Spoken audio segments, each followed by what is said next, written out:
వాడు పొద్దుగా లేవగానే ఆగ మేఘాల మీద 2 గుడ్ మార్నింగ్ మెసేజ్లు డౌన్లోడ్ చేసుకొని రపక్కున డౌన్లోడ్ చేసుకొని ఇక నింపుతూనే ఉంటాడు ఈ పని అంతా ఇదే. ఇక పొద్దుగా లేచి గుడ్ మార్నింగ్, మళ్ళీ ఇవాళ గడిచిపోయింది, ఇవాళ గడిచిపోయిందా మళ్ళీ రేపు తెల్లారుతాయి, మళ్ళీ గుడ్ మార్నింగ్, పొద్దున్న లేచి గుడ్ మార్నింగ్ పెట్టుడు పిసుకుడే వేసుకుడు ఫోన్ని.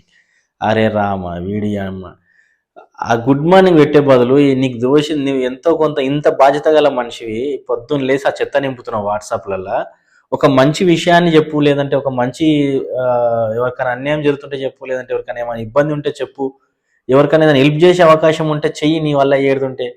అట్లాంటి దాని మీద సోయి పెట్టు. కానీ ఈ పనికిమాలిన గుడ్ మార్నింగ్ నీ మైండ్లో ఉంది కదా, నేను గుడ్ మార్నింగ్ పెట్టకపోతే నిద్ర లేవడని, నువ్వు గుడ్ మార్నింగ్ పెట్టినా లేస్తాడు, నువ్వు పెట్టకపోయినా లేస్తాడు, వాడు ఏం చేయాలో అది చేస్తాడు. అంతేగాని అనవసరమైనటువంటి చెత్త పెట్టకు.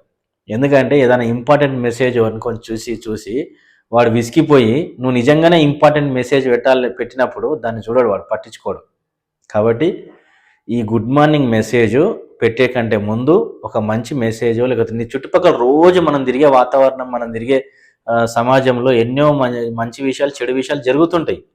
వాటిని ప్రపంచానికి చూపి, నీ చుట్టూ ఎంత అవినీతి జరుగుతుంది దాన్ని చూపి, నీ చుట్టూ ఎంత దోపిడీ జరుగుతుంది దాన్ని చూపి. అది చేత కాదు, అది జరగదు నీ వల్ల. ఒక గుడ్ మార్నింగ్, ఎందుకంటే పుక్కట్లో ఉంది కదా గూగుల్, ఆ గూగుల్లోకించి డౌన్లోడ్ చేసుకోవాలి, అన్నిట్లలో చెత్త నింపాలి, ఫోన్ విసుక్కుంటూ నింపాలి. ఆ చెత్తను డౌన్లోడ్ చేసుకోలేక ఆ చెత్త ఫోన్లంతా జమ అయ్యి అవతడు ఫోన్లు ఖరాబ్ అవుతున్నాయి తప్ప నీకేం ఒరగదు, నీకేం కాదు అవుతలేదు. ఇది నీ బాధ. కాబట్టి గుడ్ మార్నింగ్ మెసేజ్లు అడ్డగోలుగా పెట్టకు.